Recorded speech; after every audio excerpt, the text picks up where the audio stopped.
I'm here with Margate manager Ben Greenhalgh after the 4-1 away victory here at Ramsgate. Ben, there's nothing sweeter than a derby victory, and the fact it was 4-1, it's got to be even sweeter. What were your thoughts on the game? Yeah, I thought tactically we've done quite well against them this year. We had obviously the Kent Cup game where we came in, we went with a lot of sort of energy and pace, and we probably should have been massively up at half time, and we ended up coming in at 0-0 and we ended up winning the game 1-0, and it's a brilliant night. And then we took it to them at Margate. I think they had a dominant spells in that game, but I think the most important thing was that we got what we deserved that game, at least in terms of the last minute equaliser, and we were having the cheers, we were having the celebrations to that. So look, it's brilliant too. That one for me was for the fans, because we knew there wasn't much to play for. I think if you look at it, we had a lot less to play for than them, because I know they're champions already, but it's for their pride, it's their big day. And for us, we're fourth already, nothing's changing for us. And we made a couple of rotations, but it proves the depth in our squad and how much everyone wanted to do that for the fans. They've travelled home and away with us all season, they've been brilliant, they've supported us so much. And we knew there was something, whether it didn't mean too much, it was always about getting that victory for them and putting on a display for them.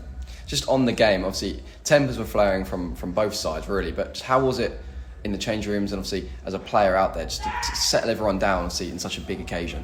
Yeah, I think it was interesting for me today, because that's the deepest I've played all year, where we had Blackie out, Harvey out, Brandon ended up coming off. So I sort of sacrificed myself a little bit to come a bit deeper and try and deal with their rotations, because they're very good at that. And I think a lot of clubs have struggled with that when they come here, and we managed to do that pretty well. And also it helped because then we managed to get on the ball a bit deeper and cause the counter-attacks that we were causing. And Aka was causing loads of problems, Derry was absolutely superb, and TT, when he was getting on the ball, was causing magic as well. So I think for us, we managed to get that all spot on, but also I felt like the motivation in the change room and the attitude in the change room the last two games has been brilliant. I think we could have gone into the playoffs having dropped off our standards and tried to rest and save everyone, but we seem to be sort of striving ahead, and hopefully we get another win next week. We might rest a few more players, but hopefully we get a win next week and we go into the playoffs with brilliant momentum. Yeah, like you said there, Tom Derry, I think you said a stat is like 6 assists in 2 games or something.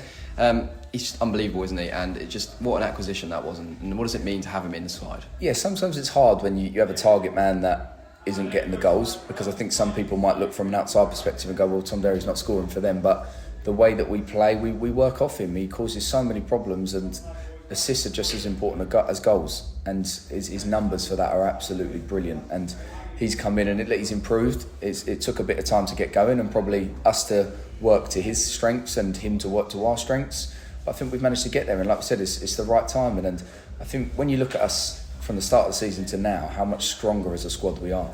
And look, whatever happens, whatever league we're in next season, if we can keep this group together, I think we can really kick on. See, scoring goals is amazing, scoring 4 is amazing, but only conceding 1 as well against a team who have scored over 130 goals in all competitions. Shout out to the defence and the goalkeeper as well. Defence are brilliant. Look, Tom, that was his best game in a while. He's put in some good performances lately, but this is the one that he's really stepped it up again, and he did this at the last time we played him as well. So brilliant for him to turn up in these games and put on such a good performance. And I think if you look all around, the last 3 games, we've let in quite a high number of goals. And don't get me wrong, we're scoring loads. We scored 16 goals in 4 games, which is an incredible stat, and scoring at the right times now towards the end of the season. But we also conceded a few in the previous games. I think we said 8 in the previous 3, and then you look at today, to only concede 1 to a team that is known for high scoring, especially at home. I think that was something that was brilliant. Maybe look, Knighty's come back in, and Knighty was superb as well. So he obviously makes a difference back there. And Tyrone's had a brilliant 2 games for us, where he's come back in and he's had a bit of time off and talking of retiring. So we'll obviously have to speak about that. And if it is his last game next week, we'll make a massive thing for it, because what a brilliant career he's had. But for them to also keep Joe Taylor quiet, who's probably the best forward in the league.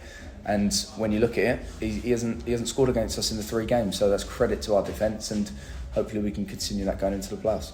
Yeah, there was a sea of blue behind the goal. Margate fans travelled well here in the derby. Just what have you got to say to the fans?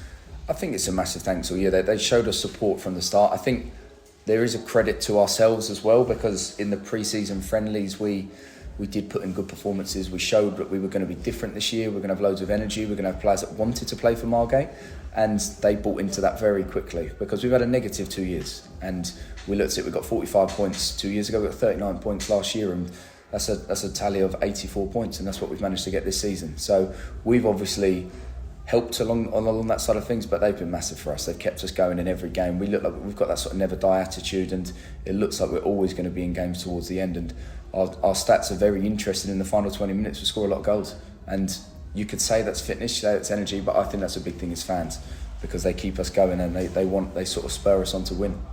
And obviously on Saturday we've got the last game of the season, last home game of the season as well against Ashford. Not much to play for in terms of league table, but it's all about momentum now, isn't it? It's about momentum. It's hitting a points tally, a points record. I think it might be if we got to 87.